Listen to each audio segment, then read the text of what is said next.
Welkom in het Zuid-Afrikahuis. Een internationaal kennisinstituut voor uitwisseling van cultuur, taal en geschiedenis over Zuid-Afrika. Dit doen we met onze collecties, taalkursussen en evenementen. Welkom op de livestream van het Zuid-Afrikahuis. Good afternoon, goedemiddag. My name is Wim Manahutu and welcome to the event Down with the Blinkers, Historians Take a Stance on Decolonizing. We are broadcasting from the Zuid-Afrikahuis on the Keizersgracht in Amsterdam, and we have a wonderful panel, wonderful speakers, and we hope that you will participate by asking questions to all the speakers. And I would like to first give the floor to Simon Scholte ter Horst on behalf of our host, the Zuid-Afrikahuis. Simon, the floor is yours. Thank you, Wim. I'll read an introduction by Anjali Sens, our director. What joyfully surprised me these last few years was the accelerated tempo, or one might say the Formula One velocity, in which the topic of decolonizing gained momentum all over the world. Why did it take so long? Why did it take so long to put the blatant racism on the agenda, or the biased histories with which we, in our primary and secondary schools and at our universities, were educated, sustained, and supported by our governments, media, and institutions? Why did it take so long before the cracks in this for over 5 or more centuries built up white Eurocentric wall finally start to crumble down? I would like to repeat because we are just at the early beginnings of this process. Some settled historians might say, oh, this new awareness of a multitude of voices hitherto not heard is just about filling some gaps in the grand narrative, which is still predominantly white and Eurocentric, and they go on doing their academic businesses, like delve into written archives, which are by nature biased, and tell their stories, their histories, in lengthy articles and vast volumes of books, as they are used to and did before. Luckily, a new generation of historians and historical engaged scholars, among them many students, has recently come to the fore. They follow a different research agenda. They ask other, new questions to the sources and dig up forgotten archival materials, dust them off, research them scrupulously, and present their findings to the public at large on academic as well as public platforms. Oddly, this category of historians and scholars are called engaged or even activistic. Still, they use much of the same archives as the settled historians do. After Tariq Malet's book, The Lie of 1652, was published in 2020 in South Africa, it received several reviews, some of them sympathetic. But some South African historians, mostly white and old school, dismissed it because of the presumed lack of evidence in the sources in the archives. Malet had sinned against the historian's craft. He filled in the gaps by interpreting or speculating, as they said. To cite just 2 remarks on The Lie of 1652 and its author: facts are provable, the rest is fiction, and history is history, the rest are myths, speculations, and even infamous lies. In the preface of his book, Malet states on page 14, all histories are versions, and this book, like all works, is a version or interpretation of a lived reality and a path of learning. In making my thoughts and explorations part of public discourse, I'm opening this narrative to the engagement by others with a wide array of views that may challenge my own. That is the nature of discourse. There are a great many fascinating perspectives in other works, and I encourage all to explore these. My only caution is that as soon as someone presents their version as being the absolute truth rather than a perspective, healthy distrust should set in. The origins of the Zuid-Afrikahuis can be dated back to the latter part of the 19th century.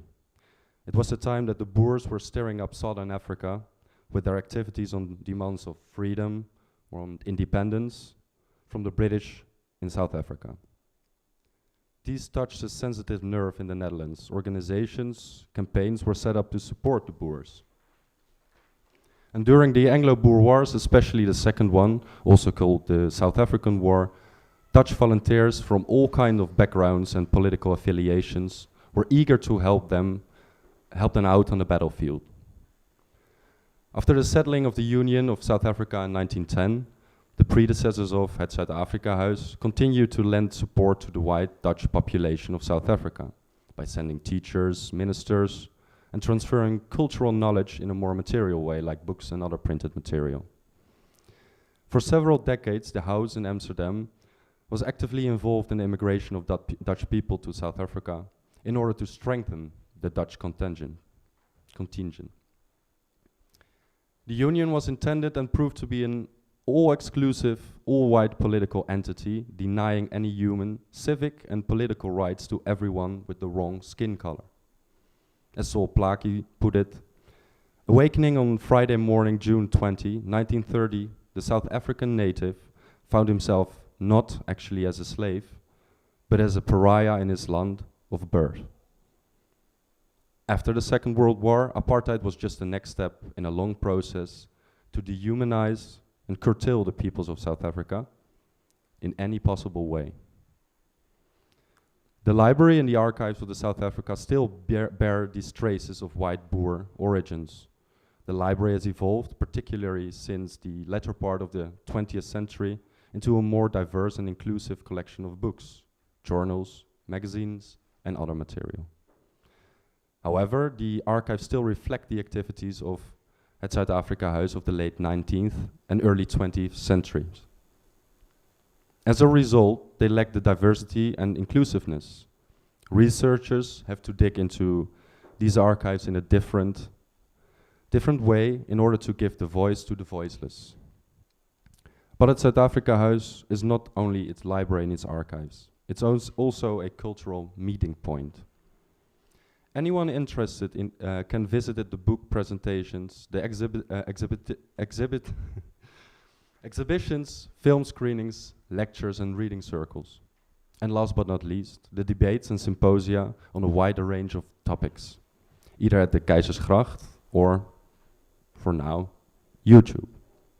The main focus of these events is on exploring and discussing new pathways towards more inclusive views on South Africa, on giving hitherto unheard or silenced voices a stage, and on questioning the own role of het Zuid-Afrikahuis in the past, present and future.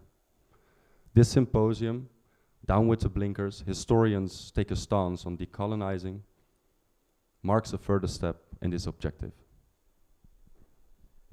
Thank you, Simon, for reading out the address by the director, Angeline Sands. Basically also acknowledging the space that we are in, the history of the Zuid-Afrikahuis, its archives, its organizational background, but also expressing a very clear vision and path towards the future.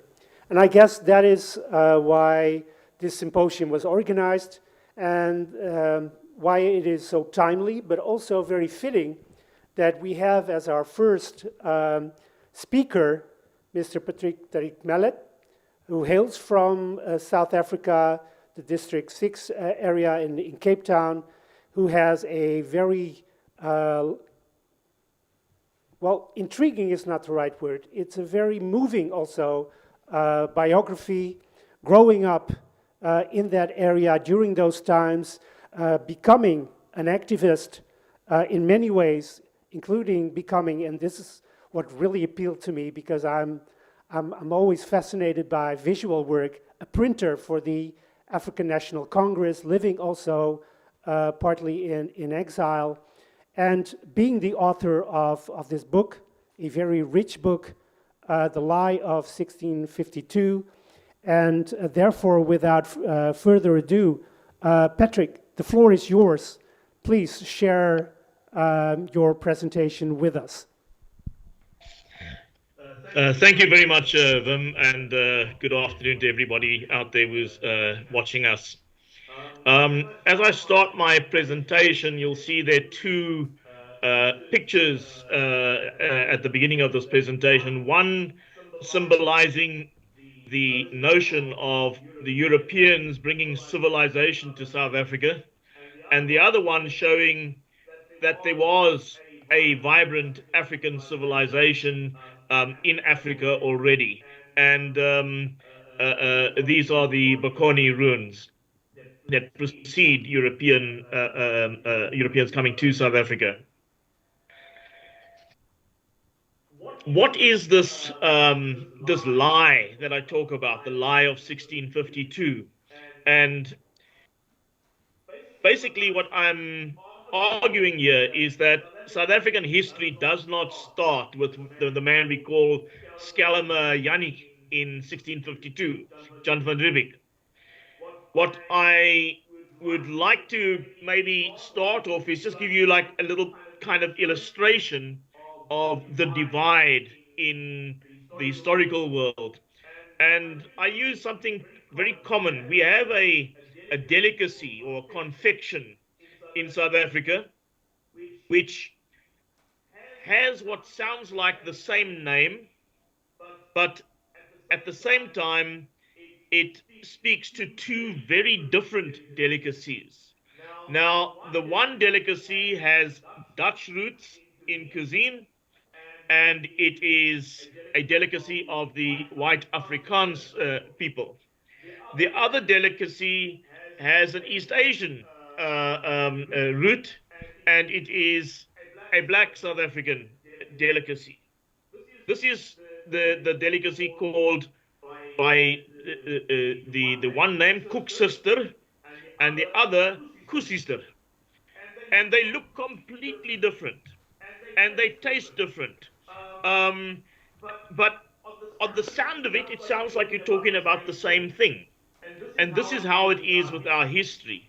We use the same words, phrases, but very often we mean completely different things, whether you're coming from the white European's perspective or the black South African perspective.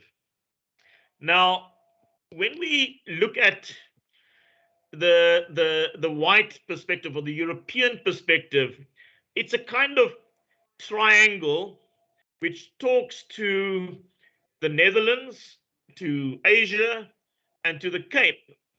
But for the white historian or the traditional colonial historian, it's about maritime trading of the multinational corporation, the United Dutch East India Company, and their trade. That's the Netherlands corner of that triangle. The Asian corner is the Dutch trading factories, the factors, the footprint, and its Batavia hub, Jakarta. And then the third angle of that colonial paradigm is the 1652 project of Jan van Riebeeck as a refreshment station for Dutch trade. But if we look at the triangle as a whole, it's a triangle that speaks to gain. The decolonial triangle speaks of a different history, and it's a history of loss.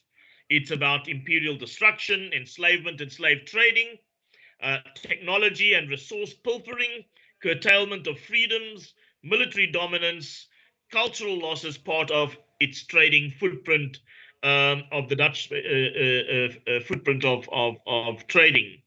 That's the Netherlands corner. The Asia corner is forced removals of thousands of people from India, Bengal, and Sri Lanka across Southeast Asia and southern China, taken to the Cape. They and their offspring for over 200 years work as slave labor, labor without compensation. And then the Cape Triangle, the corner of the triangle, is the VOC colony. And it's propped up by slavery and dispossession of indigenous people in a whole range of ways: land, sustainable livelihoods, loss of life, loss of freedom, and also relocation of African enslaved from across Africa to the Cape, along with the Asian enslaved. The theme that you will hear throughout my presentation, and if you read the book, throughout the book, is restorative memory is vital to constructing, crafting restorative justice.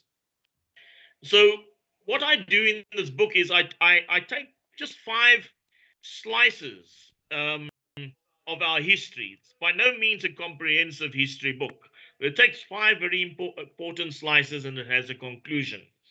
And the first chapter really deals with this issue of Europeans saying there was no social and economic history to Southern Africa pre-1652, and this versus what I argue a vibrant, complex social history of over 3,000 years and indeed to the beginnings of humanity. Then the second chapter looks at this challenge from which the book gets its title, the challenge to the notion that Table Bay was not a port before Yanfan came in 1652, and that indigenous people were not traders at that port.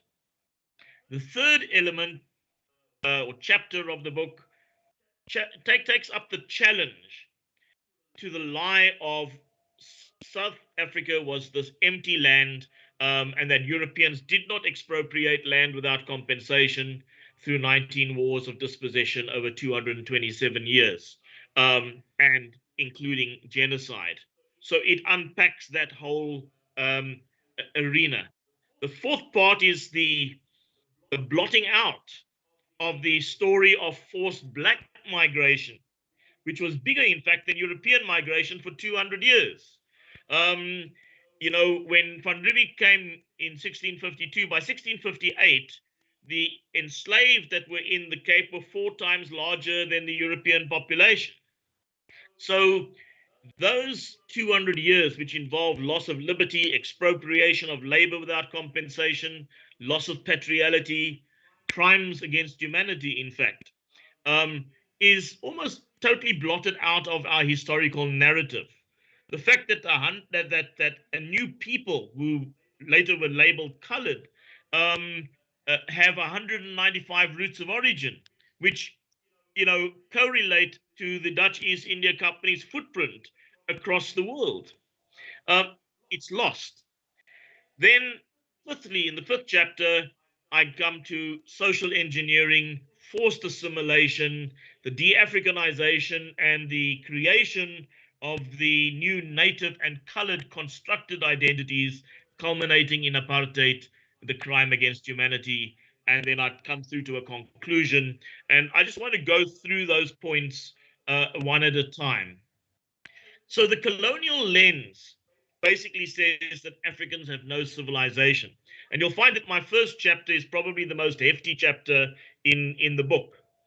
But it deals with this paradigm, this colonial history paradigm, that pre-1652, what you had is Stone Age and Iron Age primitives with no social and economic history and no real culture, no civilization. They then go on and they objectify people as Bushmen, Hottentots, natives or Bantu, or the derogatory term Kafirs. And then on top of that, Africans are seen in this kind of very narrow, almost apartheid type silos as hunter-gatherers, as pastoralists, and as agriculturalists, and that there's no interaction between these people. Over hundreds of years, they are separate and they're opposed to each other.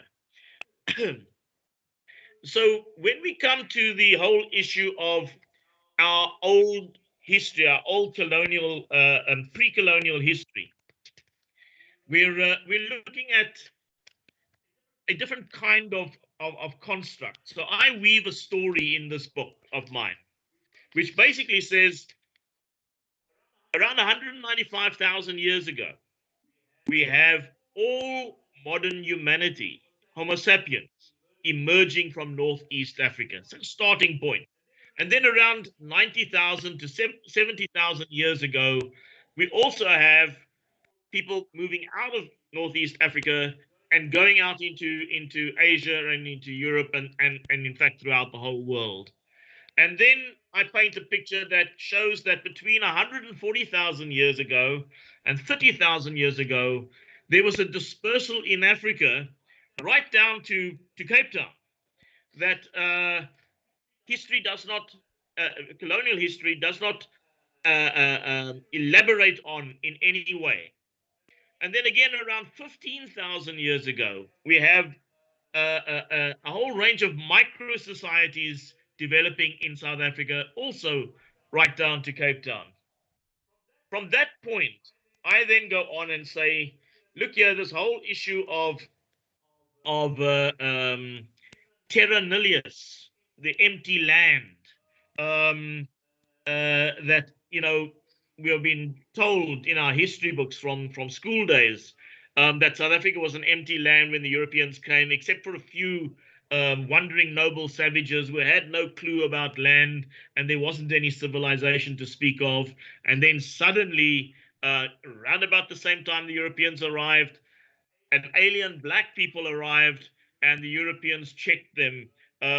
This entire mythical story has no credibility in fact. We find, if we go back in our history, during the first millennium of the Common Era, we actually can find iron workings were spread in South Africa from around 100 in the common the year 100 in the Common Era, in Gauteng, through to KZN, 250 in the Common Era, 650 in the Common Era in the Eastern Cape, when the Khmer and the Xhosa migrants first arrived there, and then it spread into the Western Cape by 1100 in the Common Era. The evidence is all there in the archaeological realm. These aren't things that one is sort of sucking out of one's thumb. We also see that in Southern Africa, a whole range of societies developed. Between 300 in the Common Era to 900 in the Common Era, you had the beginnings of what would become large social formations and kingdoms, like the kingdom of Mapungubwe, of Tulamela, Great Zimbabwe, the Butwa kingdom, or Kami kingdom, as some call it, the kingdom of Matapa, which some people call Monomotapa, and the Rosvi Empire.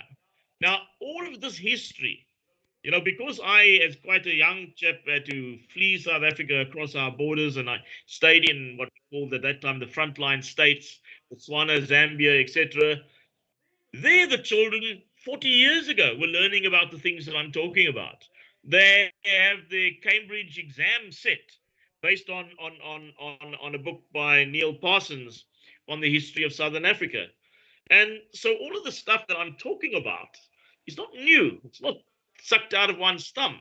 And it was the basis for doing the equivalent of matriculation across Southern Africa. In South Africa, even today, we still do not cover this kind of history. So what we also don't look at is that when Europe was in the Dark Ages, South Africans, through interlocutors via the port of Sofala, were trading gold, ivory, animal pelts for items from Arabia, India, Southeast Asia, and China. And East African technology, in fact, from 500 in the before the Common Era, steel had been produced. They had not yet been produced in Europe in the way we know steel till much later, well into the 17th century. So gold was being fashioned into craft. This gold and the ceramics and so on can be found in the areas alongside the Limpopo. We had a scenario that South African academia was so compliant with this mythological notion of there being no civilization in South Africa, that way back in 1930, in the 1930s, when they discovered at Mapungubwe a golden rhinoceros, a scepter, golden beads, china, all sorts of things, what did they do? They put it in a vault in Pretoria University and closed the door on it because it contradicted mainstream colonial history in South Africa. So we had between 1100 and 1400 CE, before the Europeans came, we had a whole range of new societies, economies trading across South Africa. and Southern Africa. In my second chapter, I focus in on another sort of mythological story, the whole story of the arrival of Yanfan Rivik, what he found there, and what indeed took place. Now, we are again here told that when it comes to before 1652, yes, there were some European ships that came by, but there were only about 42 of them, and they really didn't have too much to do with the indigenous people, and there was no such thing as trade. This is what some of my my critiques say. When I go into something like the Huygens archive, a database of ships' records, and I've gone into it very, very thoroughly. I've also consulted the work of Gastra and Brain at Leiden University. And it contradicts the South African story, the colonial history. We can find in the Huygens record that the segment of shipping between 1600 and 1652 shows 885 records of Dutch ships going to the east. And at this particular moment, 339 of those ships are verified as having stopped over. Only 31 have been verified as not stopping over, and there are 515 vessels still under research. So hypothetically, we use the ratios, a further 413 are probable stopovers as well. When we're looking at this, we also see from Gastra and Brain's work that a further 442 English, Portuguese, Danish and French ships came to Table Bay. And Gastra and Brain provide us with very meticulously researched figures of how many people were on board these vessels. And if we just go on the conservative figure, which is verifiable, you're talking about 136,675 people coming to the Cape before week. If we take the hypothetical information, that could jump to over 208,000. This isn't sucked out of someone's thumb. You can go to the Huygens database. The information is all there. There's a whole range of things in a number of volumes of literature by Feme Gastra and Jaap Bruin. So when I also looked at what was happening between 1600 and 1652, I didn't want to just look at the pure data. I also wanted to look at what people recorded. And there are very clear records by at least a half dozen diarist journalists who tell us that the people went on shore, that there were shore hospitals, that there was trade. There are a number of sketches that actually show this trade happening. I show some of them on this slide here. Then my critiques also say, well, you know, it's a stretch of the imagination to call this a port, and they will quote the dictionary definition, which is a very simplistic definition. I've gone beyond that. I've gone and looked at some of the leading academics in maritime history and what they define as a port. And I look at, Professor Katia Tunes at Leiden University. And I also looked at, what was the other professor's name? Professor Sarah Palmer at Greenwich Maritime Institute. And both have the same definition of a port that I would have. We can call it a proto-port if you like. So the headbutting around this has been great, but I made a presentation to the Maritime Heritage Institute of Africa, and present too was the Global Maritime Heritage Association. And I looked at this very famous picture that we have of Yanfan Rivik. You can see it in my presentation to the Maritime Institute. Everybody and our history books used to have this on the cover. Their image of what happened then is this image. But it's a false image. Firstly, it was painted 200 years or 180 years after the fact by Charles Bell. But secondly, we actually have a real account by Jan van Riebeeck himself about his first meeting. And it took place on board the Dromedaris ship on the 7th of April, in which Archival had come and had a sumptuous dinner with Jan van Riebeeck. And Archival's general position, and it's recorded in a number of texts, was that when ships came in, he donned European clothes and went to meet them. It's a very different story to this primitivized notion of the meeting of Jan van Riebeeck. Now, Archival himself, who was he? And he wasn't the first either, because prior to him in 1613, there was Jorge. These were agents, they were shipping agents. Historians tell us that they were shipping agents. In fact, one historian actually quotes from Archival himself in an encounter with the French. And Archival explains to the French that he is at the service of the English and the Dutch. Archival was taken in 1630 to Java, where he underwent training and he came back. He was facilitated to establish a trading settlement on and facilitation settlement on Robben Island.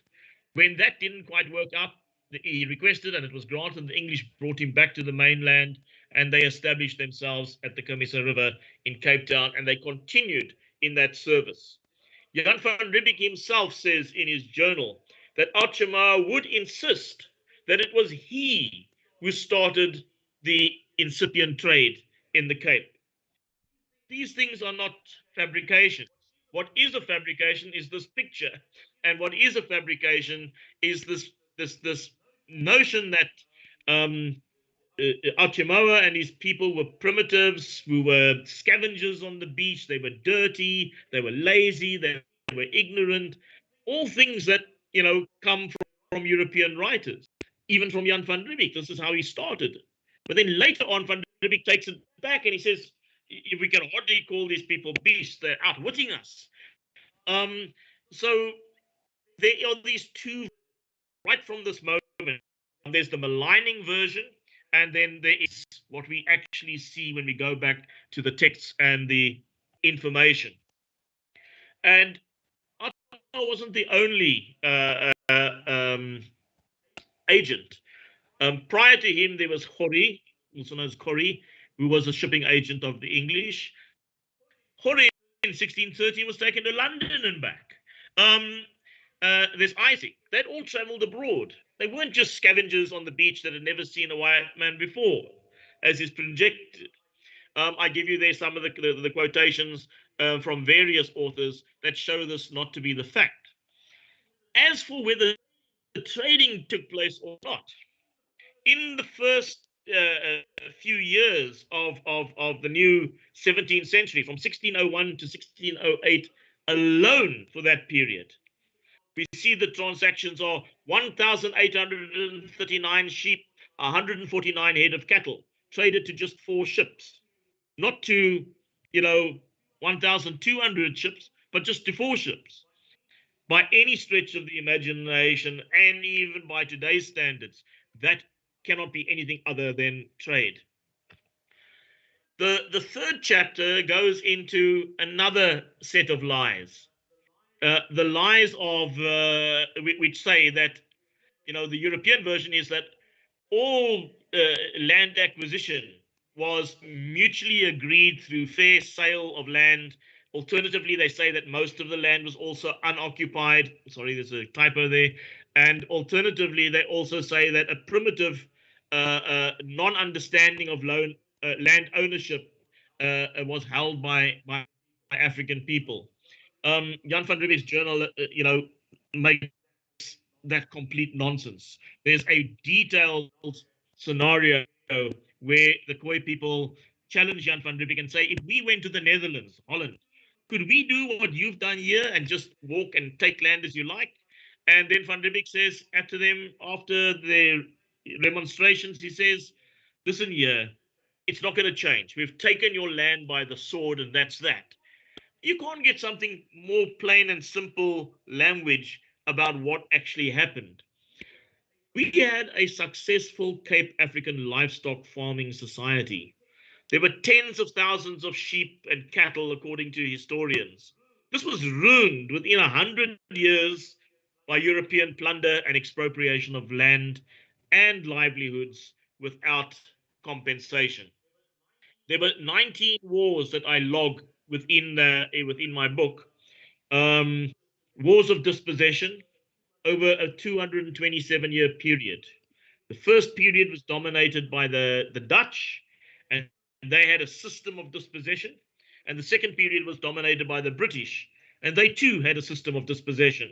And you can like simplify this down. The VOC issuing grazing licenses, like licensing the freeburgers to move onto land that was not their own. When that happened, and they invaded the Khmer lands and the Khum lands, this was followed by commandos who then went to war and uh, uh, uh, secured that land for the farmers that had moved onto the land. And then the VOC drafted up something called the Leenenplatz, a leasehold agreement. So throughout the Dutch East India period, till the time they left, all land was actually owned by the VOC, and it was licensed out to the farmers. So the VOC bore responsibility for this. Very often, after the war and the seizure of land, the Dutch would then just choose willy-nilly some people from amongst the Khoi who had not fled as refugees and got them to sign treaties which weren't worth the piece of paper that they were written on, and they were also very dishonest. The British system of dispossession was mass-scale military invasion, forced removal. They had what was called scorched earth policies, which included genocide. And their letters by officers engaged in this back to their parents and to the governor, which the governor himself says, you got to use a little bit of terror to carry out this job. There's then a declaration and a registration of freehold farms. So the British introduced the freehold system. They also converted the VOC leasehold system to freehold.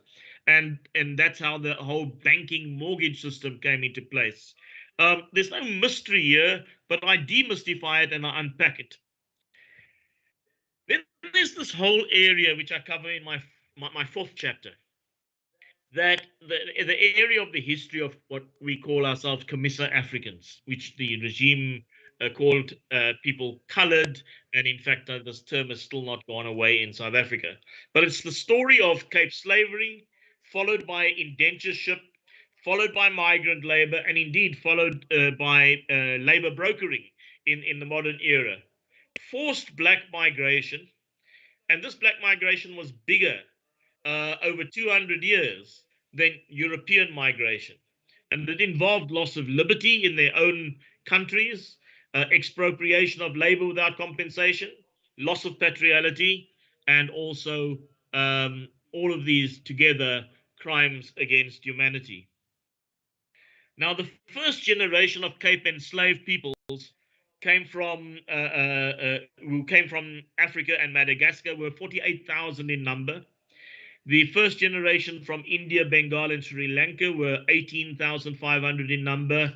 And then the next generation from broadly across Southeast Asia, but most particularly from Indonesia, was 13,200.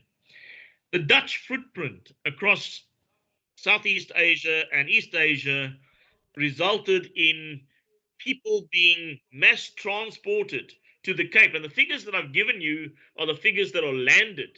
Up to 50% of the people died en route on those shipping voyages. So it's much bigger. But it's also much bigger when you start to look at the fact that the children and the successive generations of grandchildren who were continued, and it was continued that they were bought and sold, were all part of this ancestry that we have as Camissa Africans, or in the language of the regime, colored. The places of origin are many. I'm not going to read them all out here, but they range in East Africa from Cabo Verde and Benin through to that in West Africa through to Madagascar, Mombasa, Mozambique in East Africa, and then through to Bengal, Sri Lanka, India, then Myanmar, Vietnam, Thailand, right through Malaysia, Indonesia, through to southern China, the Philippines.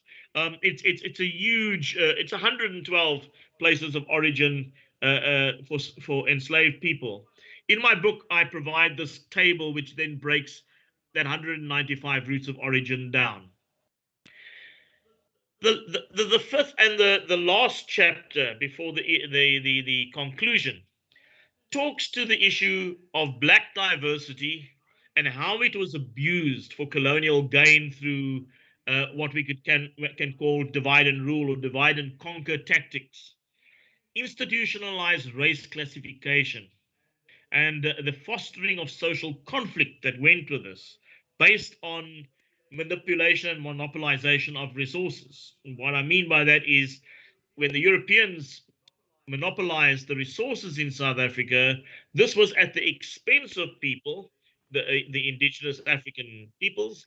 And what it did was they would then make people fight against each other for the limited resources that were there.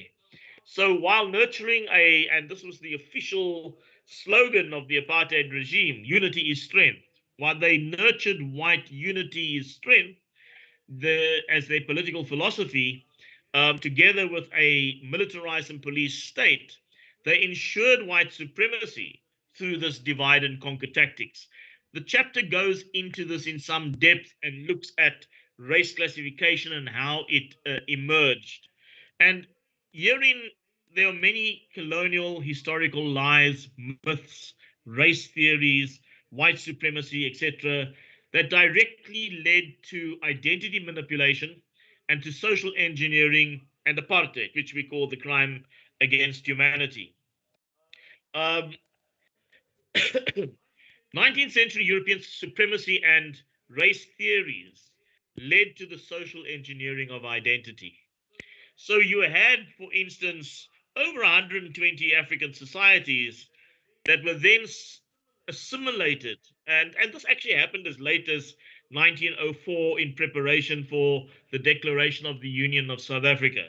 So that in 1911, with the first census of the Union of South Africa, there's three main race categories: European, Native, and Colored, the prelude to 120 African societies. And these were assimilated and divided into these two race silos called native and colored.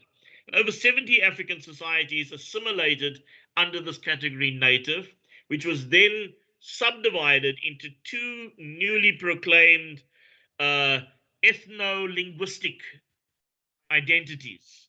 Um, and then with over 42 Hue, San, and Camisa African societies, together with Asians, we were assimilated into this colored category, which was then subdivided into 7 subcategories.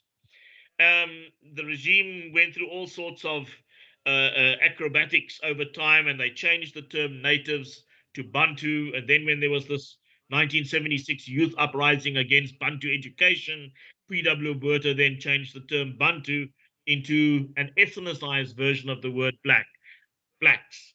So we have the social engineering, forced assimilation, de-Africanization, and the creation of this new native and colored identities. And the World Court and the Rome Statute defines crimes against humanity, and one of the clauses defines apartheid as a crime against humanity. And we are still living with the after effects of this crime against humanity. I end off the book, I conclude the book by saying that how we remember and what we remember determines how we go forward. So you cannot utilize colonial history to resolve issues of restorative justice. You have got to decolonize history. It's integral to ensuring never again genocide, never again slavery, never again racism, never again Afrophobia and xenophobia. Decolonization of history facilitates discourse. You're not going to have this discourse if words and phrases that sound the same mean completely different things. There's an honesty that has to come to the fore. Now, decolonized history informs our social and economic and cultural transformation.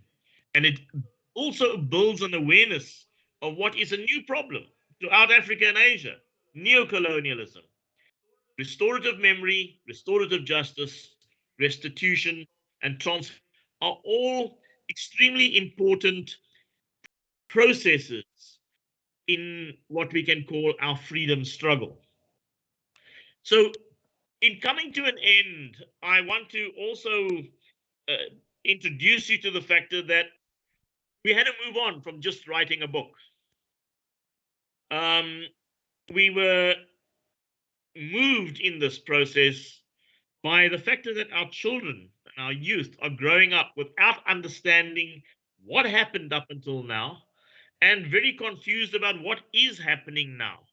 And it's only when you get a proper understanding of this divide and rule that has happened over the years and this fraudulent history that has been ideologically impregnated, and it's totally twisted the ability to even analyze in South Africa. So we decided that what we needed too was a place of memory. We needed a place that our children could come to, our youth could come to, and young people today don't read books too much. So we have to find new creative means for learning and understanding and starting discussions. So we've created this Camissa Museum. We chose as the site the oldest colonial building in Cape Town called the Castle of Good Hope. And the Castle of Good Hope is going through a transformation process because, up to 60, 70,000 school kids come in there with their teachers every year.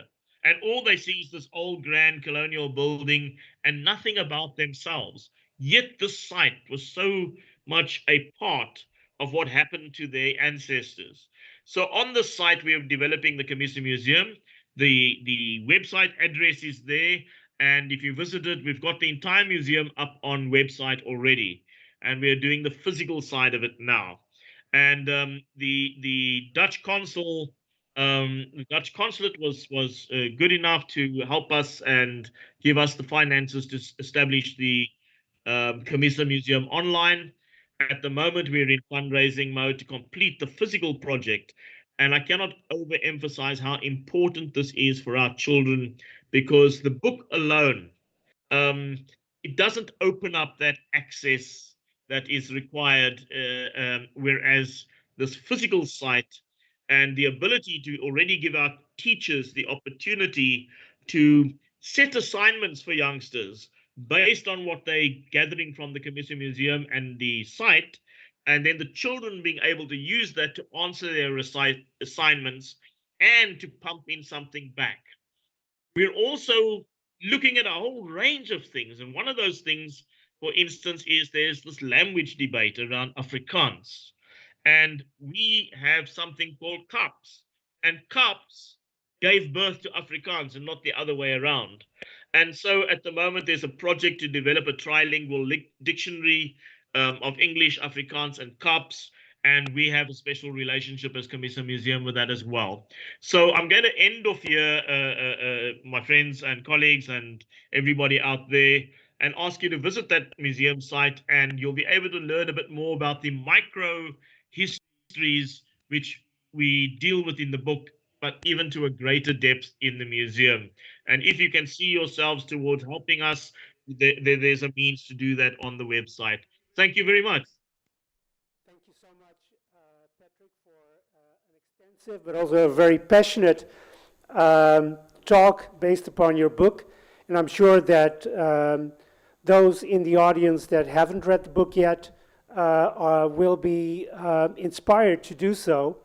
I'm reading the book right now, and I'm very much intrigued I'm also definitely wanting to visit the museum and the castle, as one of the towers is called Leerdam, which happens to be the place where I grew up in the Netherlands. And Culemborg is just a couple of kilometers from Leerdam, of course. So thank you so much. We will immediately go on with our program, but for those of you in the audience, if you want to respond, if you have questions, please put your questions in the chat, and these will be communicated to us, and we can put them to either Patrick or the other members of the panel that are with us today in the Zuid-Afrikahuis here in Amsterdam. And first of all, I would like to welcome Niels Postumus, who is a journalist, a writer who will be, as of middle of November, be working in the UK, but prior to that, spent 8.5 years in South Africa, and as a result of that, out of that experience also came a book with the wonderful title, Alle Problemen begonnen met Van Riebeeck. So there he is again.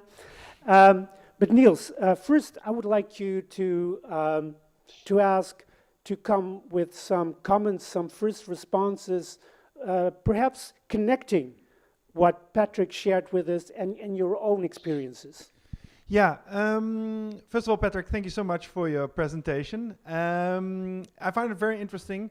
In the sense, also the museum, the Commissie Museum that you started in the castle, and the book, of course, that you wrote, because I think in South Africa, as well as in the Netherlands, it is very important to look deeper into this history. If I look at it from the point of view of my South African friends that, of course, I made over the 8.5 years, I was always quite surprised how little they kind of knew about their own history. Like one of my friends actually also says in my book that, you know, like their history lessons started about like in 1948. You know, the focus is there much on apartheid.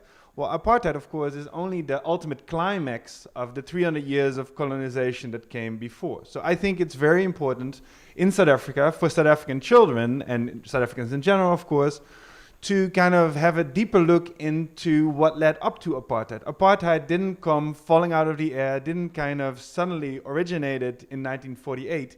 It has a whole build-up from actually indeed before 1652 even, because indeed, of course, it was already a refreshing post before Jan van Riebeeck came.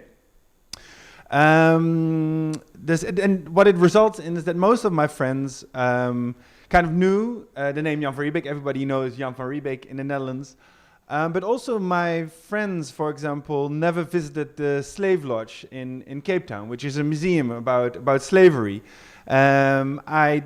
I hope that they have heard about the Commissie Museum and that they will visit the Commissie Museum in the future. But it's also something that they, especially my black South African friends, don't know much about. And the white South African friends also, most of the time, not actually. But it is Jan van Riebeeck that they know, it's apartheid that they know. There's the period in between I've always struck me how unknown it is. If I was talking about like how the Dutch introduced slavery in the Cape, how we indeed like brought tens of thousands of slaves from Madagascar, from Indonesia to South Africa. A lot of people in South Africa even don't know.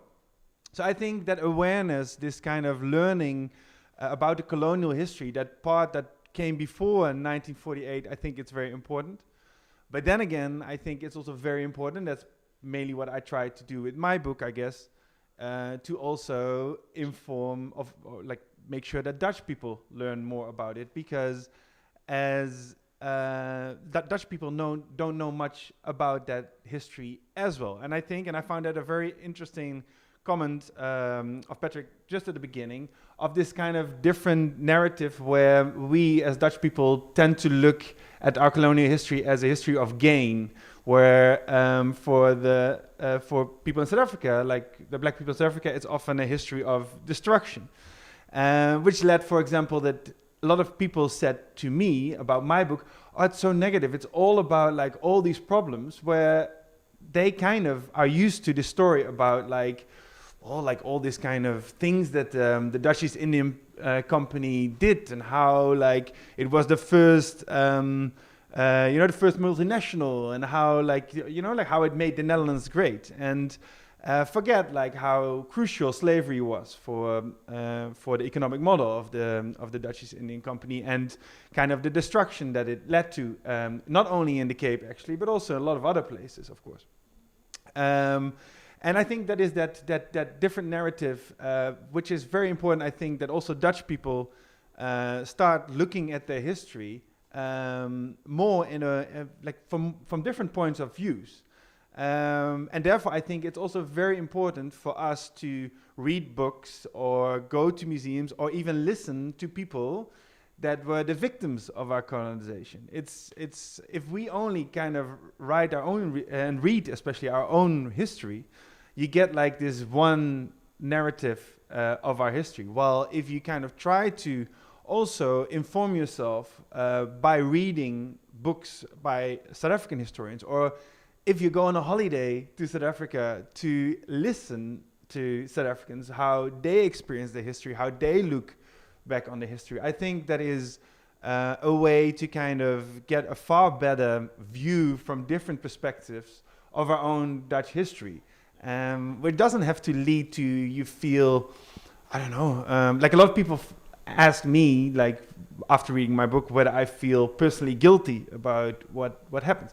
I always say I feel uncomfortable. I don't know if I can feel guilty for what my forefathers did 300 years ago, but that discomfort, like this thinking about what your country has done in the past, like how it kind of influenced like other places in the world, often in a very negative way, I think is a very important thing to do for your understanding of your own culture as a Dutch person, your own history as well. And therefore, I think the Commissie Museum, the book, The Lie of 1652, is very important steps towards it. And it's something that Dutch people should really read and kind of be interested in. And I hope that more and more of these books come out, and that we kind of can see the history that connects South Africa and the Netherlands from all kind of different perspectives. I think that would be very insightful. Thank you. One of the things that that struck me while reading your book is that you start out with these personal encounters and conversations with a wide range of people, right? And the fact that you talk also about discomfort and the difference between feeling guilty and responsible. And this is definitely something that we will revisit when we have our panel discussion with all the participants, obviously. Who did you have in mind when you were writing your book? And Patrick, the same question actually goes for you, but perhaps Niels can kick off. Who did you have in mind when you were writing your book? Yeah, well, I'm not an historian. I'm a journalist. So who I had in mind was kind of a general public. So I want to see my book as a little bit of an introduction. So what I had in mind is there's a lot of Dutch people who visit like South Africa on a holiday, or because they have friends there, or for whatever reason. And what I was hoping, or I still am hoping, that some people will take my book, read it, and therefore have a bit of a historical kind of knowledge by the things that they see. If you visit South Africa, you will encounter a lot of problems like racism, like the crime problem, economic inequality, of course. I think it's very important for Dutch people who visit to kind of have an understanding that all these problems come from history. Like, it's not like, I'm not saying that the ANC is doing everything perfect, far from that, but like a lot of problems come from an historical background. And I think that is important to understand. So my book, in my head, was more of an introduction for a normal Dutch tourist who visited South Africa, is interested in the country, and therefore kind of give him a bit of historical perspective, hoping that after reading my book, he might get so interested that he, for example, reads Patrick's book or all the other books in South Africa that are more in depth, you could say. Okay, clear, and hopefully many people will. Patrick, how about you then? Who did you have in mind when you were writing your book? Look, firstly and foremostly, for me, the aim of the book was to provide something for young black people to consult. My primary audience, in fact, the book was a request. I have quite a strong social media presence, and I often write on small cameos of captured time. And people have really responded very, very well to this. But every now and so often, almost every day in the end, people were saying, but when are you going to write a book? Because we need to change the education department. We've got to start, altering the myths and that are out there. And so in one answer to your question, I wrote it for the people who were requesting it. And they are people of all South African groups, regardless of the silos into which we were put. I also wrote it very strongly aware of my own community, those of us classified as colored, who we either refer to ourselves as Camisa Africans, others as Khoi and San and Quran and Griqua and so on. A lot of the mythology that is in people's heads came through mission stations and eventually through the Christian national education system, which was an indoctrination system. And we have a scenario today where many of our youngsters, particularly from my own community, they do not know who they are. They don't know where they belong. They feel that they're between the wire and the wall. And they don't know how they relate to the rest of Africa and to the rest of the African population. They sometimes that they're not Africans. So there was a lot of this anxieties that were being expressed in the public arena from people who were formerly oppressed in South Africa. So my prime aim was to write a book that would facilitate and enable exploration, further exploration. It's the same ethos behind and thinking behind the Camisa Museum, is to leave a legacy of exploration and understanding and memory. Memory has been lost. The very name Camisa refers to a river that once vibrantly flowed through Cape Town from Table Mountain, a river system, in fact. Today, you don't see that river. Most cities are built around rivers, but you don't see Cape Town's river, but it flows in these constructions, actually quite magnificent constructions underground. Fresh water runs every day, millions of liters, down in the underground, under the city. And in many senses, our history and our heritage has been driven underground. And so the motivation was to bring to the surface and to let people see things that they themselves can go and navigate around and look at. Patrick, if I may, to bring to the foreground things that have been sidelined, marginalized, who are things that are still there that need to be uncovered, and with the museum, and this gives me a wonderful opportunity to also introduce the remaining members of our panel before we enter into the discussion. And first, and many thanks to Karine Simon, who was willing to join us, be it digitally, also hailing from South Africa, an artist, a curator, a postdoctoral fellow at the Vrije Universiteit. And Karine, if I may, very, very briefly, as a artist and a curator dealing with and looking at collections, looking at works of art, and Patrick has talked about archaeology. In his book, he talks about DNA. Niels talks about oral history, basically talking to people. How does this resonate with you, with the things that you are dealing with. Thank you so much, Wim, and thank you, Tariq and Niels, for your presentations and talks.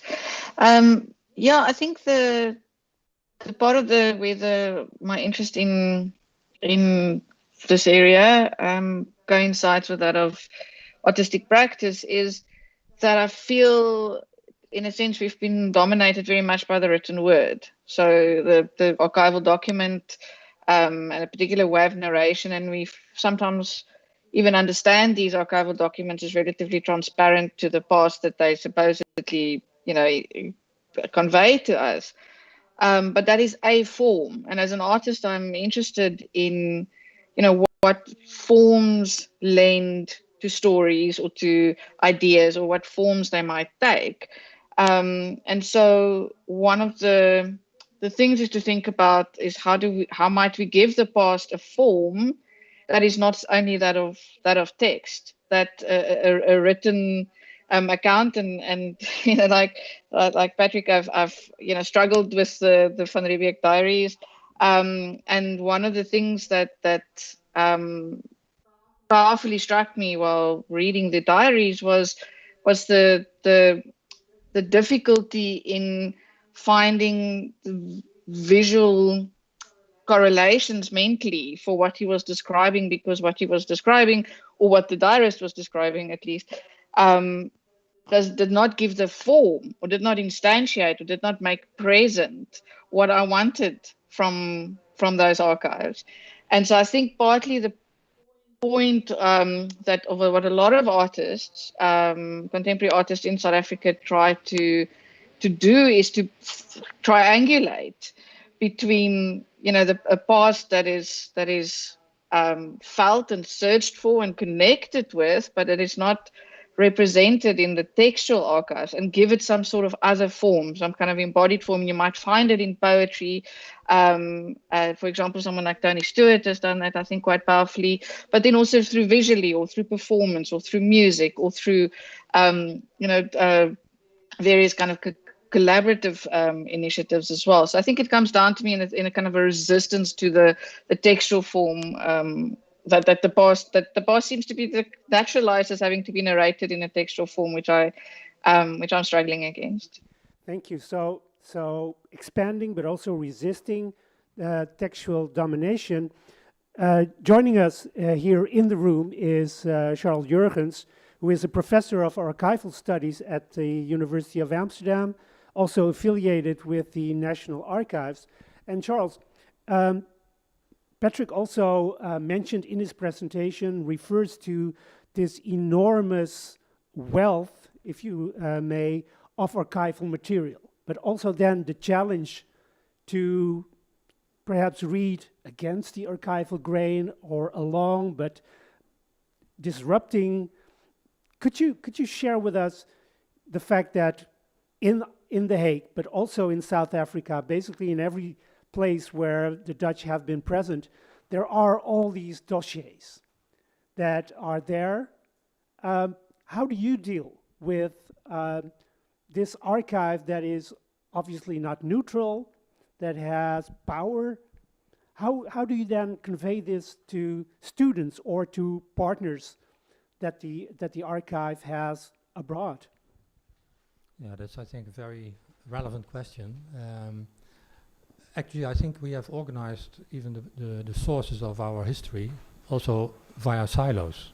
So the written materials are in archives, objects are in museums, we have oral culture centers, and we are not very good in making combinations. So that's one of the challenges, I would say. But it's also very important to be aware that of the dominance of the written sources, and to be very critical about what has been written. And also, and that's, I think, one of the challenges I'm very much focusing on, is on the role of the curators and the role of the archivists, because they are actually the bridge between what has been written in the past and how it is used and how it can be used in the present. And one of the roles of archivists, of archival curators, in my opinion, is to be very critical about what has been silenced, and to also to show what has been silenced, and to make users aware of these phenomena of silencing. And when we look at a book, a very interesting book of Trouillot, he shows very interesting mechanisms of this silencing, and archivists play a role in that, curators play a role in that. And what is one of the important things we are working now also with, for instance, students, but also at the National Archives, is to be critical on the tools that have been developed by archivists in the past. What language is used, how narratives, colonial narratives, are made a kind of sustainable because of archivists replicate that. And it's quite strange if I, as a, let's say, a person who is interested in my roots, coming from South Africa, coming from Suriname, coming from Indonesia, needs to use colonial terminology to be able to find some of their own history. So that's one of the issues I think archival archivists and archival institutions should be aware of and also work on. And that's one of the challenges related to your questions, how I deal with students and also the responsibilities, but also the opportunities to take a different stance on the same archives that are colonial, but to take a different stance on the responsibilities of people working with them at this moment. Yeah. So archivists are both gatekeepers, but can also be eye-openers, one might say, opening the blinds, to paraphrase the title of our meeting. Now, Niels, in your book, and I would like to then invite both Karine and Patrick to join the conversation about discourse, because in your book you also talk about words, the use of words, how discourse is of course informed by which words we use, and you sometimes say, well, I know that some of these terms are now under discussion, sometimes controversial, but sometimes if I want to reach out to a broader audience, I do need to use some of these words, and obviously when there are direct quotation, that is on the person that uses those words, right? Yeah. Yeah, no, yeah, that of course one word of course that gives a lot of problems is the word colored, of course, where it is still used by the South African government. Some of the people that I interviewed identified themselves as colored. And then, of course, like it is, as Patrick also explained, it is an apartheid construct.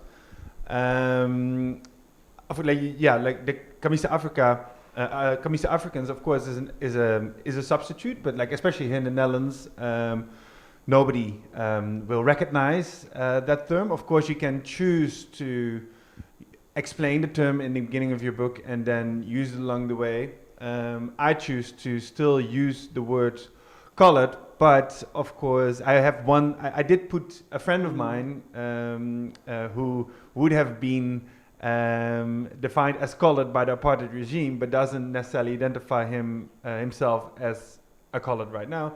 I let him explain in my book the problems with this term, but yeah, I did choose to use it for the readability, so to say, but I am aware that might be a decision that can be criticized by other people. I'm aware. I'm very aware of the difficulties that, and there, of course, there's more terms that I use in my book who have similar problems, but I think this is the one that stands out the most. Yeah.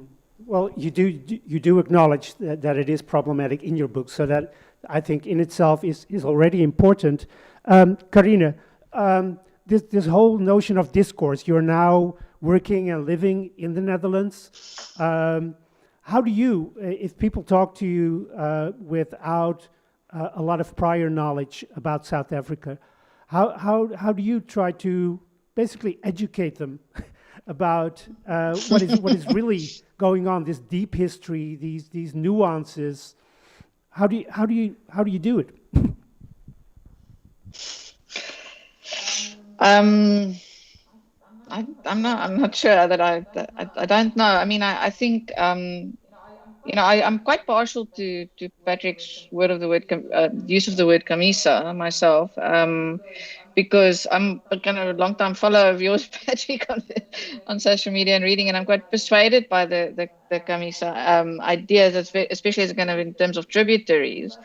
So I think one of the strategies that I've used in a sense to explain my work and which is very much focused around the Krutua and that particular history. And I think that there's maybe I operate on quite a granular level. I suppose that it in a sense it's on the one hand explaining what my understanding is of that past and also what it means to me and how I relate to it. I used the word triangulation earlier, and I think that's quite an important aspect for me, is not to imagine that that I represent South Africa in any way, but really that this is an individual narrative that, as any narrative in South Africa, will bump up against these various streams, and that nothing is, we've been talking about silos, and nothing is capable of just being siloed in that way, and so on this kind of small granularity and experience. And also I think there's a lot of emotional investment, and a lot of investment in terms of, we spoke about the kind of remaking of memory, but also the various claims to land, to dignity, to to infrastructure, to being actually not carrying all these inherited kind of apartheid and colonial appellations. These things are actually very important in terms of people's daily lives and their daily well-being, and so. That for me is also a very important part that I try to convey whenever I relate anything, is to not imagine it that this is simply something out there and can take it or leave it, but to say that these are living in the now. That the histories of slavery are not, it's not gone, it's not over. That it shapes the patterns of labor, it shapes the patterns of race, it shapes patterns of gender that deeply affect people's lives right now, and that to make apparent those kinds of lineages, I think, is something that is quite important to me in terms of my work. But it's also the way in which I try to speak about this history. Thank you. There is a question that came up through the chat from the audience, and that actually very nicely connects with your last words. And this is a question I would like to first pose to Patrick. How do these histories, sometimes of suffering, of the colonial past, how do they shape people's or groups' identities? And of course, everyone is different. And how does that connect to how people envision the future? It's a big question, I know, but no, it's a question which is at the forefront of our minds all the time. I often. My first response often to an outsider who asks me, "What are you? Who are you?" is, I'm born of a people who rose above adversity. I'm born of a people who faced crimes against humanity and rose above it. If I look at some of the, I'd like to look at some of that archival issues, and also this issues of that we don't live by means or apply our minds by means of archive alone. It's an extremely important area. I firstly and foremostly, I often use that Charles Bell painting as another kind of example. I say to people, this was a European man imagining something that happened 200 years previously. What is to stop you from imagining now and creating now? It's all a matter whether it's going to look at the archive or looking at the past or the present. It's about the I that you use now. Now, what I keep saying to people is these archives need to be opened up to young Black people in particular, so that different eyes can look at the same information and will gather different things. A lot of the information that I gone and consulted has been open for ages to other people, but I often see it differently. And I see it differently because of the apartheid experience, the experience of poverty, of single parenthood, of being an abandoned child, institutionalized, etc. So when I look, for instance, at the story of Krotoa, I look at firstly a girl who is in the care of others. She's not being brought up in the traditional motherly and fatherly way. Her uncle is bringing her up in a community, and she's almost like a ward of that community. When she goes to Van Riebeeck and his wife, she's a ward of Jan van Riebeeck. When she marries Van Meerhof, Peter Hafgars, she becomes his ward. And ultimately, at the end of her days, and in fact, what happened to her children, they became wards of the Dutch Reformed Church. People didn't look at it that way. It's the eye that I use to look at that story that gives me a different and a deeper story. And it's like that with a lot of things. For instance, there's a trend that's happening at the moment in South Africa of queer revivalism. So people have chosen to revive the queer as they know the queer from the 17th century. And I often say, but why are you choosing the 17th century?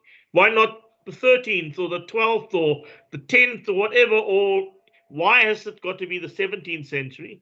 And why are you mimicking the writings of European eyes on the queer at that particular time? Use your own imagination. And one of the ways of using that imagination, other than verbalizing, is music. It can be done in apparel. It can be, you don't have to mimic what the white people said at that time was the apparel. You can imagine. And there's a lot of wonderful imagination work that is going on and has been going on. But the revivalists, for instance, look at titles. And so they're using European titles like king and queen and captain and chief. These are not indigenous. If we look at the term that indigenous people used then, and by the way, the Nama and the Damara use it still today in Namibia, Gaop and Gaus it's not king and queen. And in fact, it's more egalitarian than hierarchical.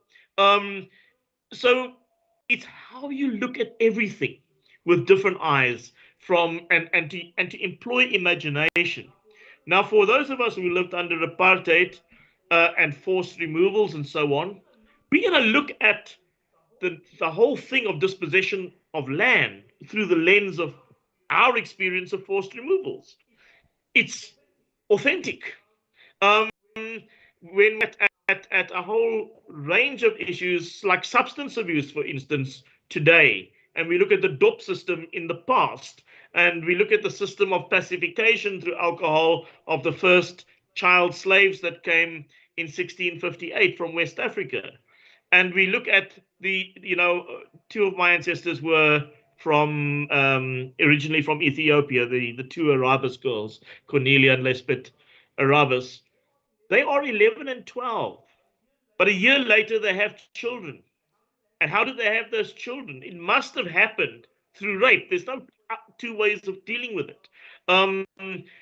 So instead of, when I listen to a European person talking about the Arabas girls, they are speculating about them being princesses and royals and all of that. I'm not interested in that. I'm interested in these young girls and what happened to them and the terrible voyage that they had and so on and so on. It's how we look at this past. So I'm encouraging artists to paint, dancers to dance, poets to give poetic language, which is more about emotional and spiritual experience.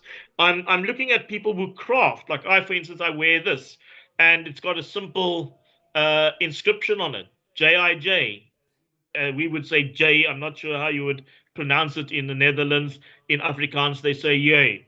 But this was a very inflammatory word, so much so that people were hanged because of it.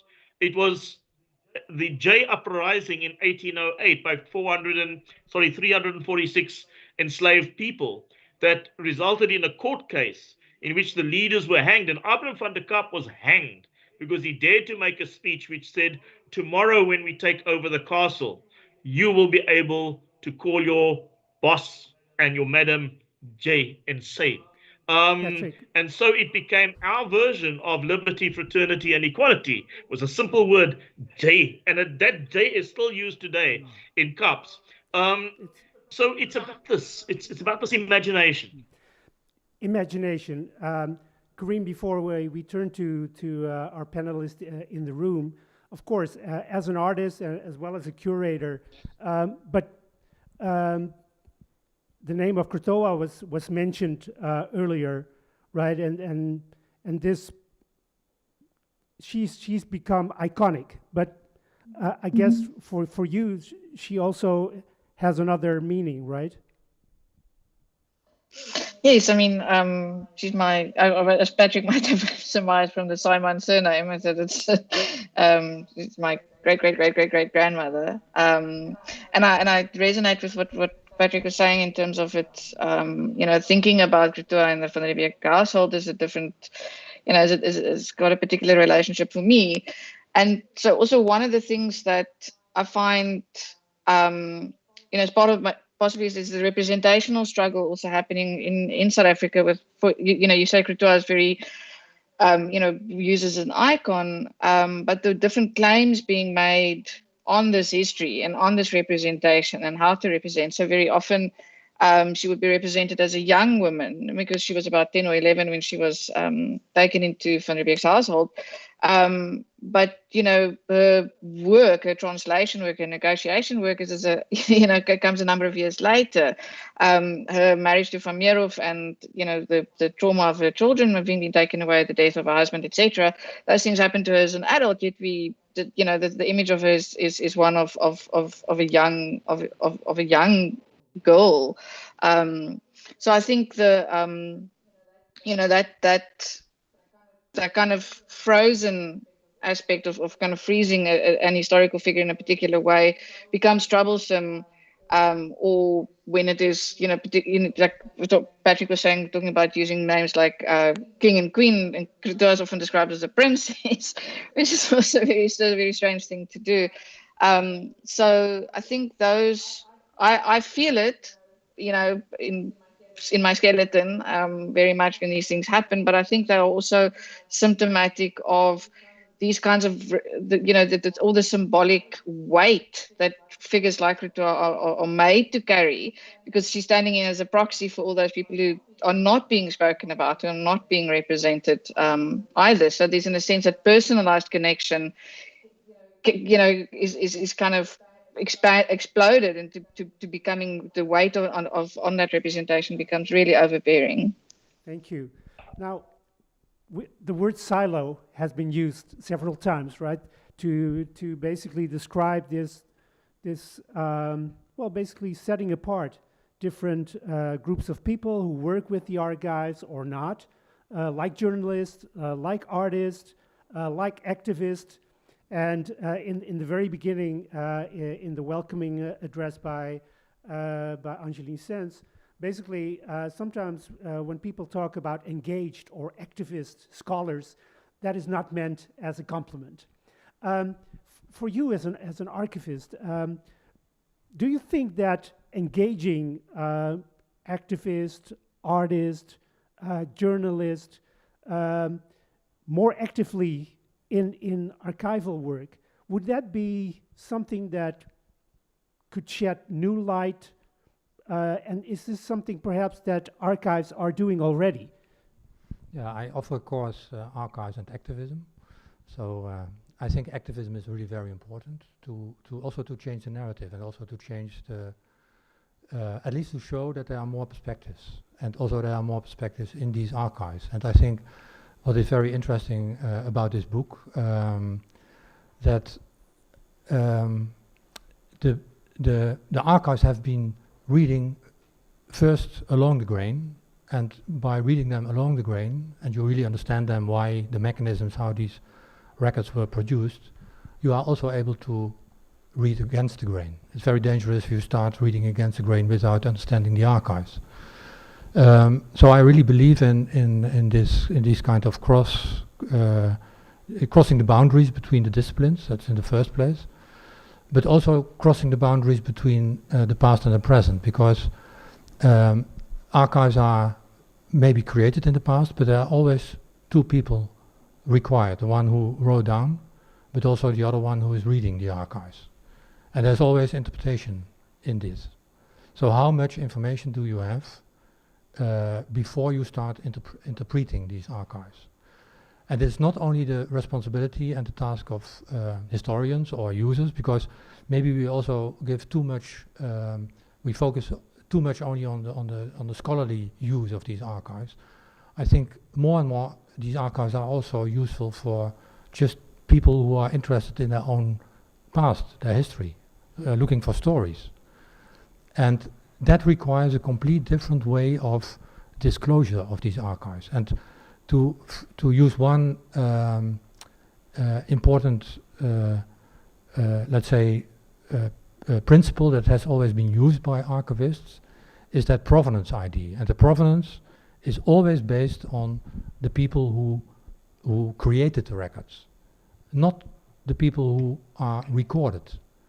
And one of the challenges is that we pay much more attention to the people who are recorded, how they were recorded, why they were recorded, whether they were, how they were involved in this recording.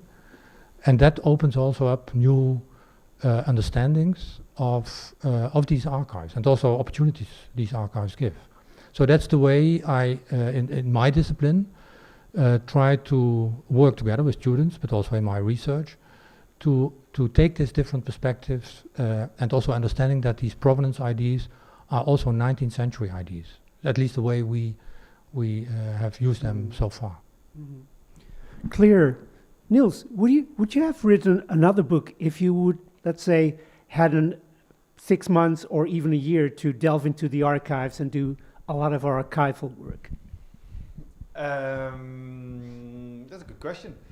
Yeah, well, I'm sure the book would have changed a little bit. Yeah, like, I mean, everything, like, the more time you have, the more in depth you can look.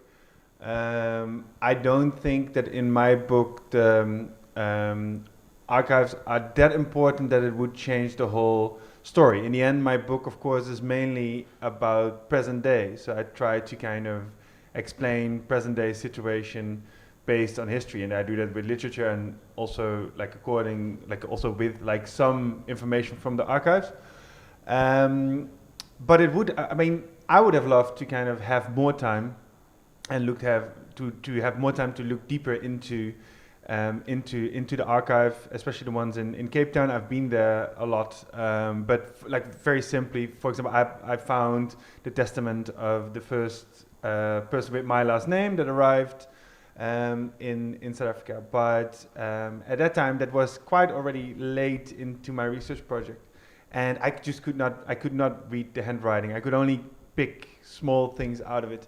And I just didn't have the means, and I didn't have the time to have that translated for me. So I let it sit in the box, hoping that it would not contain too crucial information. But for example, that is something that if I my budget would have been bigger.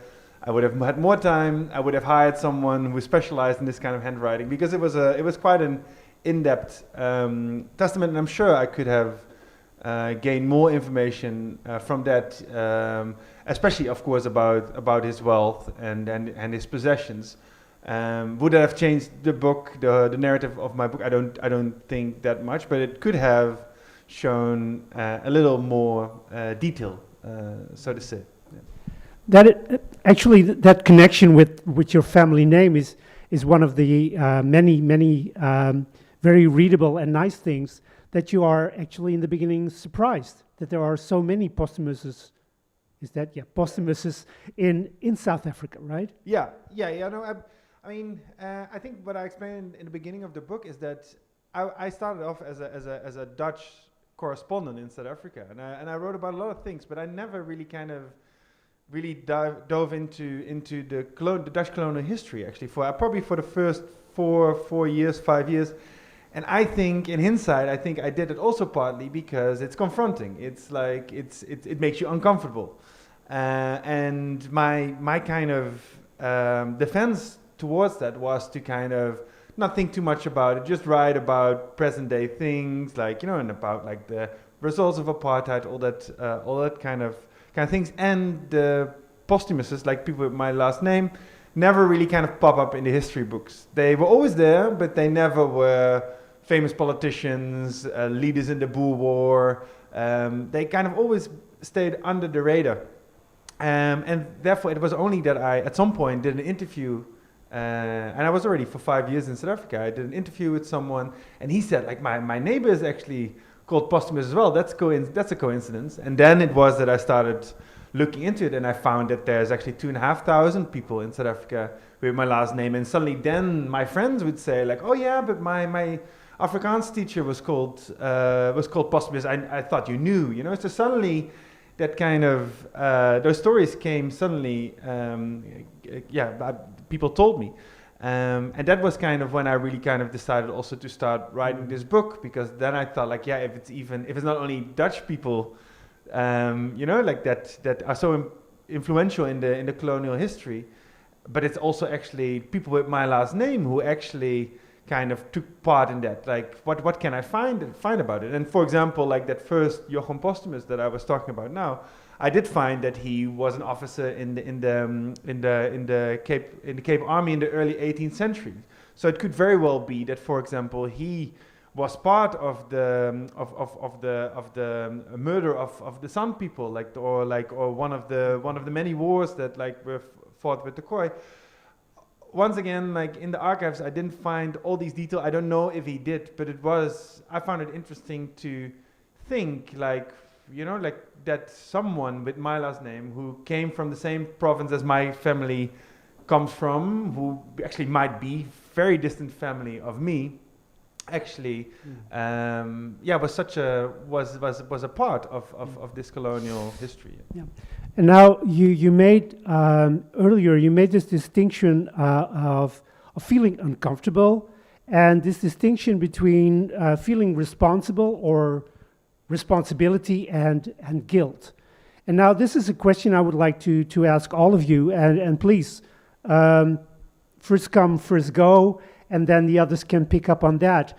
What would, in your opinion, be the main difference between those two feelings, and which of those two feelings would you consider to be more productive when we want to connect the past, the present, and the future in a meaningful way? Anyone? Shall I start? Yeah, just no, yeah. I mean, for me, it's like, I mean, you can. I think it's if you read about the Dutch history in South Africa, in my opinion, it's weird if it doesn't make you uncomfortable. So I think that is the starting point. I think as a country, we might also, or maybe Amsterdam as a city, you might feel guilt because the city and the country were already there. I personally was not there in 1700. So I think if you personalize the guilt feeling, you can also be maybe blinded by it. And I think what is very important at the beginning is to have some self-reflection, to kind of understand like what actually happened. I wrote an essay for a magazine called One World, and the title was also like, what is the use of apologizing or feeling very guilty if you don't know what you actually have to feel guilty about? So I think it's the feeling of uncomfortableness should be the stimulus to kind of do research, do introspection as a Dutch person about your country, about your culture, about the colonial history of your country, to kind of gain knowledge, and then, of course, whether you feel personally guilty about that also, I think, is to a certain degree also a personal emotion or so. I that's what I would say. But you should act in one way or not. If you feel uncomfortable, you should self-reflect, and then something has to come out of it. Yeah, I think if you read about the colonial history of the Netherlands and South Africa, I think you automatically should feel very uncomfortable, because it's a very uncomfortable history from a Dutch perspective, in the sense that we are perpetrated all the destructions, the slavery, everything that we did. So with this feeling of uncomfort, like, I think it should be a stimulus to kind of do some self-searching about your country, and as I said, especially about the culture. Like, not necessarily as a person. I mean, I didn't take part in a genocide on the Sun, but like, it is interesting to kind of research like this, like what that was part of the Dutch history, and therefore also of Dutch culture. You cannot deny that. Definitely. I see, Charles, you want to chip in? Yeah, because I think, guilty, I find it a difficult term, in the sense that it's very personal, and what is the effect of feeling guilty. Responsible, I think, is much more constructive, because it's also future oriented, so you will do something, and that's, I think, very relevant. I think what is very relevant for me is that that we understand the mechanisms, maybe not so much in the archives, but more that we understand that we are also the outcome of generations of thinking. So it's more about decolonizing the mind than decolonizing whatever. And I think that's one of the biggest challenges I see. And of course, we can show how history was, how these mechanisms worked, but also how we are still the products of that kind of mechanisms. But the big question to me is, and what's the next step? So, and that's the responsibility part. Okay. Let me just start with you, Corinne. To decolonize, to feel responsible or guilty, especially when it comes to artists who can touch upon registers that are perhaps sometimes considered to be off limit to historians or academics in general, or what have you. What are your thoughts? Well, I mean, I think the things that sometimes get said in South Africa is, oh, but apartheid's over now, we should, we can move on. We don't have to blame this anymore on apartheid. It's like something that, it's even embodied in certain political, part of those kind of political streams. And I think the key for me is that we are dealing here with the present, the past that we reference, or the past that we relate to, is meaningful to us because of the present, and because of our being present in the present. And if one looks at the the kind of organization of wealth, organization of land, organization of privilege, then we should look around and say, okay, this is not, however you might decide to feel guilty or responsible either way, but this situation is not tenable in many ways, and I think what is productive possibly about what artists do, and as you said, they're reaching in spaces, is that they can turn that internal experience, I think, in the internal saying that this is, I felt when Patrick was talking about looking at the archives through the eyes of a child that has gone through the experiences that he has gone through, and I think that part of what poetry and art and music and so on might do is to render those inner worlds accessible, and those inner worlds are about being present.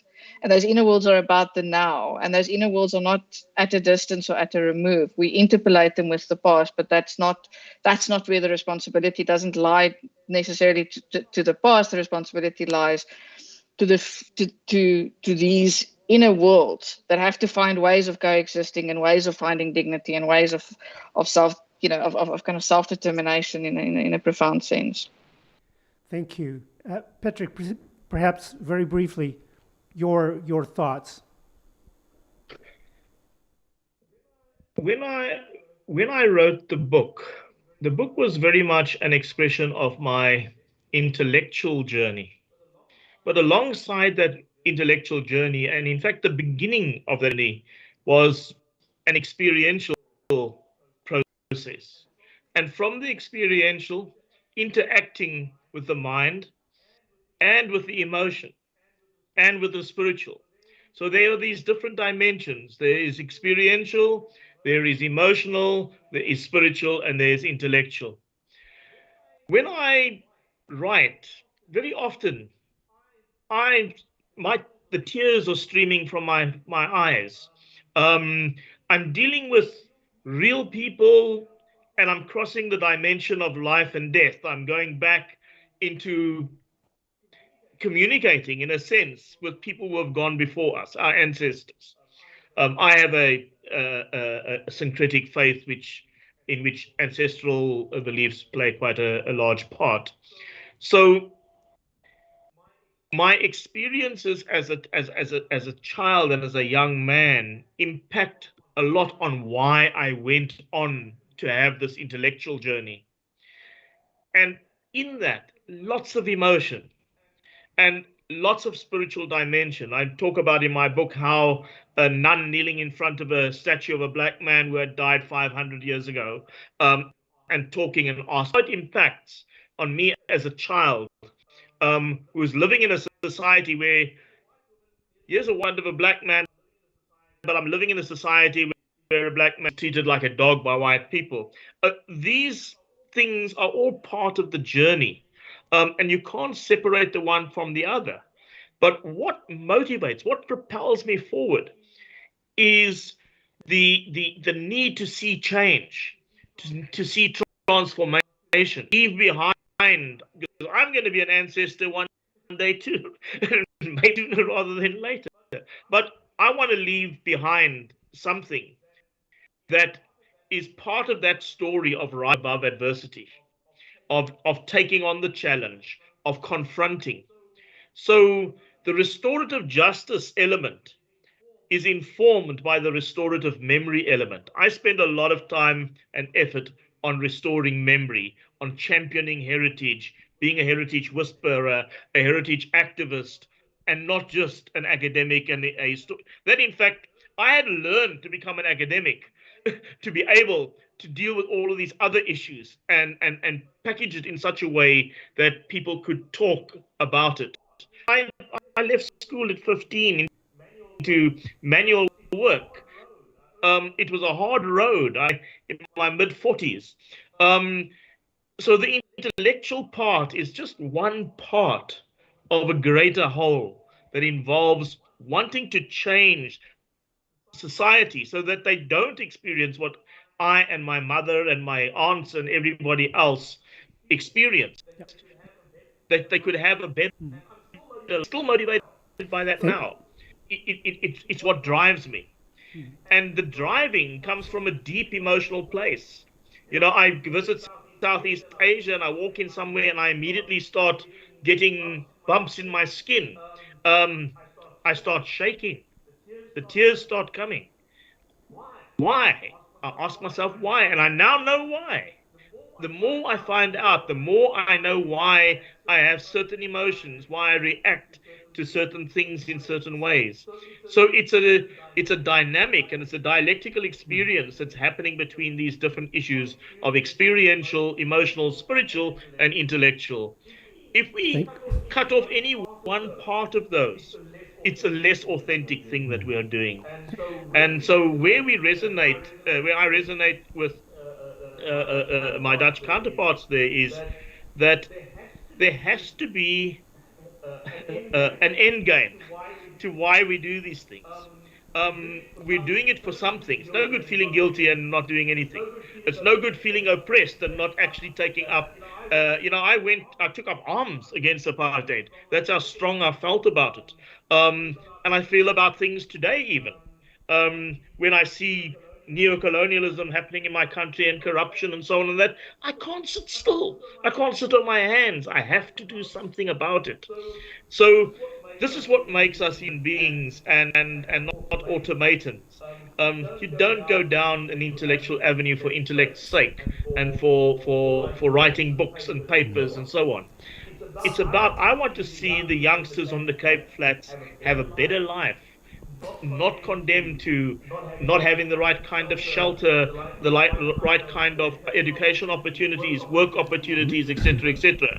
So there's a relationship between what's going on in the mind and the discourse that we have towards what is that. Yeah, it's a wonderful call to arms in a very good way to basically do something for the present and the future. And this is why it's so wonderful that the Zuid-Afrikahuis started with the slogan and the title of today's event, and ending with the the verb, decolonizing.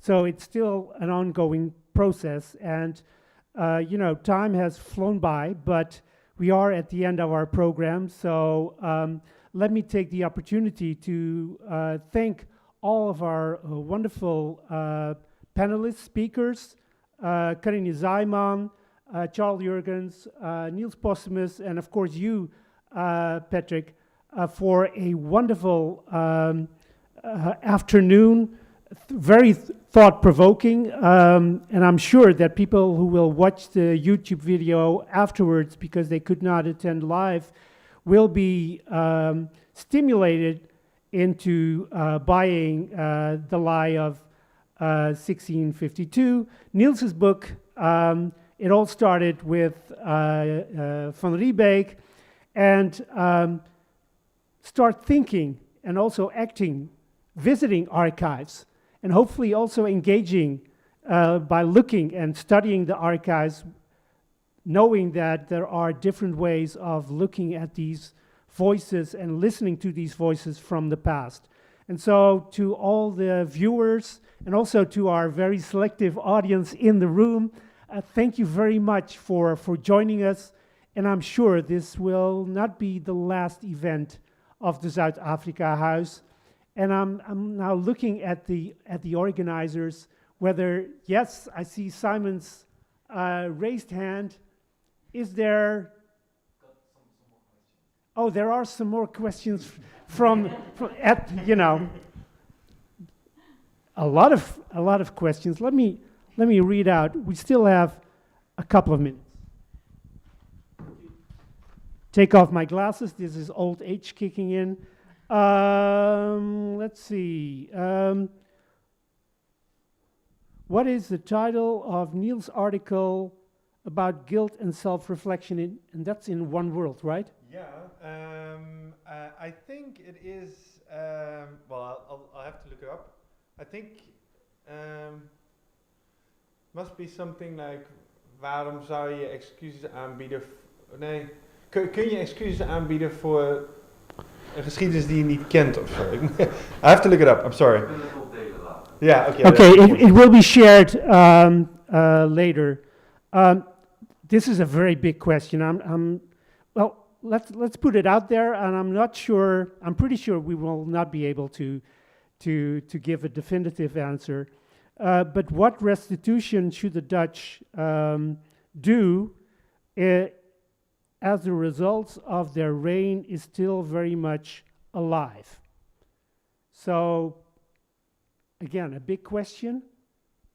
What kind of restitution is possible or is mandatory from the Dutch?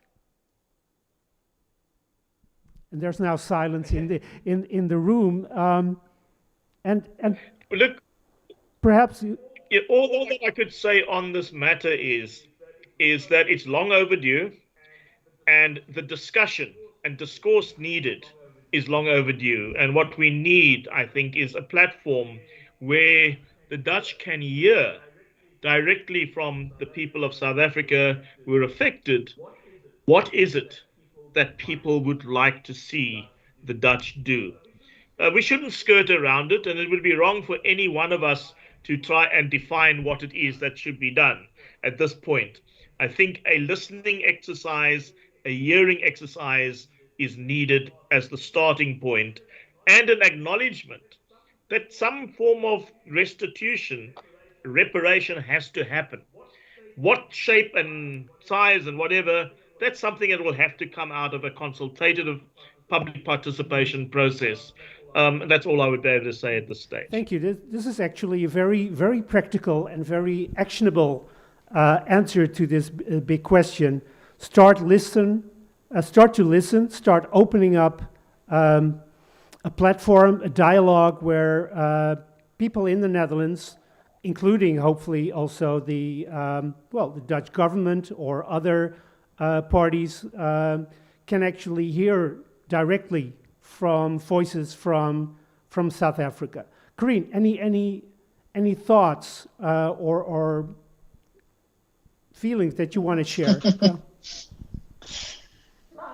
No, I think I agree. I think it's a bit hard sometimes to speak into a Dutch context. It feels that the Dutch, my experience is there's a strong sense of that we know what is better, and it would be nice to maybe not be considered not to have also maybe in this particular instance the better knowledge. Beter wetigheid is maybe not the correct approach to take. Yeah. Okay, thank you very much. Also, the ability and giving space for other voices to be heard, and not perhaps. And this is something this is something Dutch that immediately you say, well, actually, I know what you are trying to say, and then I will come up with a solution. But often that is a solution that we think of in the Netherlands, rather than really listening to what other people have to say and want to share and feel is important. I'm now looking again at the organization. Yet more questions are coming in. Oh, okay. For everyone who is watching, if you have more questions, there will be future events. You can send messages, and I can only speak for myself, but hopefully this is the feeling that you share also. This is a beginning of a conversation, definitely not the end. And again, I would like to thank all the participants, the speakers, the panelists, for provoking us with their thoughts, with their ideas. And again, I would advise you, read the books, and you will be equipped more to continue this conversation. So on behalf of the Zuid-Afrikahuis, again, thank you very much. Patrick, Karine, Charles, Niels, thank you to the organizers and to everyone who assisted in making this possible. And thank you to the audience for bearing with us, asking questions, and till we meet again. Thank you very much.